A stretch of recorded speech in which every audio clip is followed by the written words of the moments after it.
We should explain trepanation to people because trepanation is a very ancient practice of drilling holes in one's head. And you decided to you were in your 20s when you did this? Yes. And what influenced you to do that? Like, what was the motivation? Well, it was the theory of it which induced me to do it. And in a way, I prefer not talking too much about it, not because I'm not in favour of researching it, but because I haven't done the research.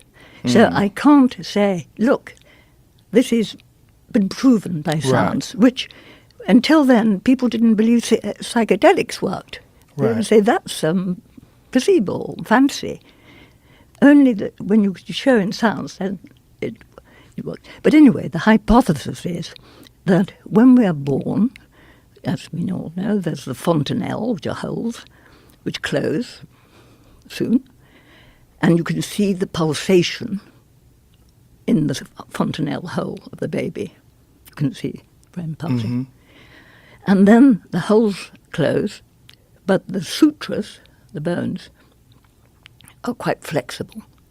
So there's still the full pulsation, the full systolic pulsation is happening. Then as you grow and the bones grow together, slowly, slowly, some of the pulsation is suppressed because it hasn't got the room to explain.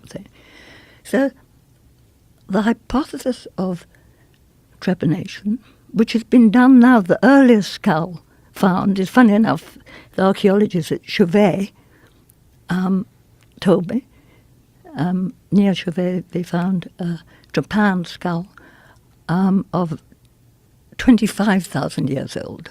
And you can see if the person lived after the trepanation. Because the bone grows. And softens.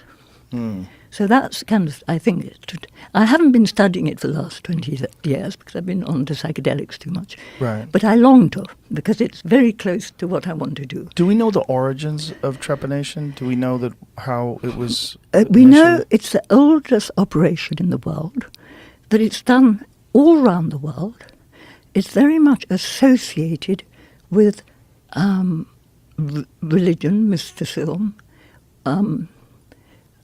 Very often the skulls which are trepanned have a special burial. They are buried in a pot or with silk around them, i.e. showing that they were either priest caste or royal caste or something.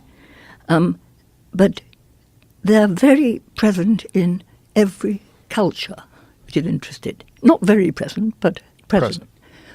And the biggest mass of trepan skulls, funnily enough, I think is on the German-Dutch border. I don't know why, but... From what time period? Prehistory. I'm afraid my memory's back and I haven't been studying it lately. But the thing is, wherever you look, there's I mean, the third eye, the thing in your picture, the third eye. Yeah. I was told by a thing is a visualization of the third eye, and one of the high,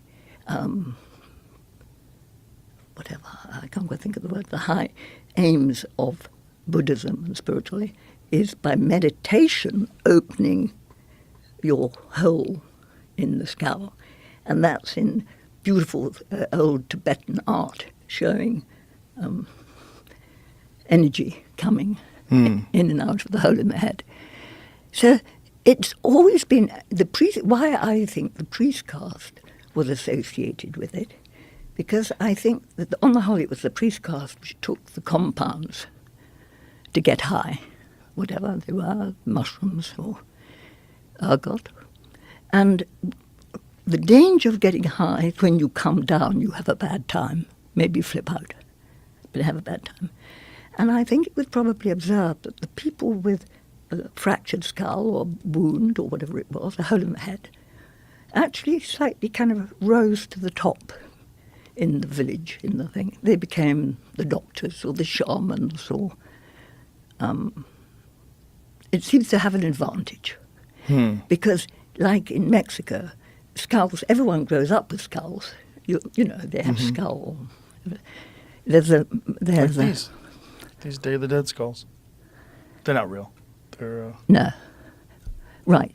Well, resin. I've seen. I mean, because I was interested in. I've seen quite a lot of skulls. In fact, I've even got one, which is I can't quite remember, 400, 700 BC. Wow. An Irish chieftain is meant to be.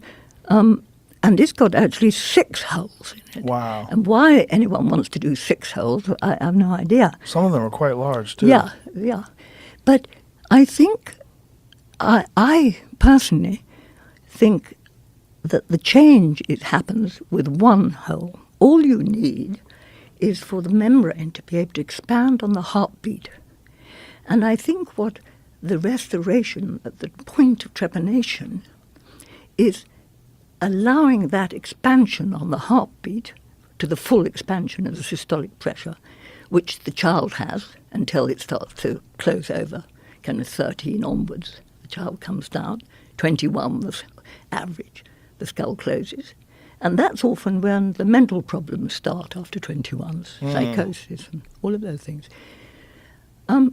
You're just at a slightly lower level in terms of energy for the brain. And what I want to do, it's very easy research to do, trepanation, because people are doing it in hospitals every day, by the thousand. At any brain operation, first you have to trepan the skull.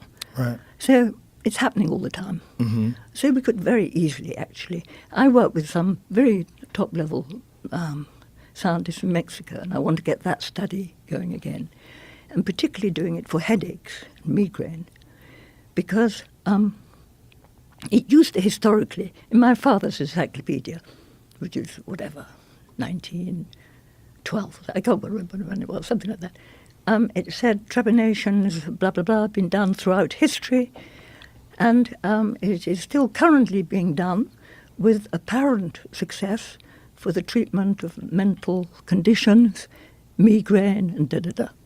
So until in the First World War, they did the first lobotomy, and that stopped trepanation as just an old wives' tale. So in a sense, they threw out the baby with the bathwater. And I think that there is something, then it's quite easy to do. So I'm trying to find the possibilities, and I really want to do this research with trepanation.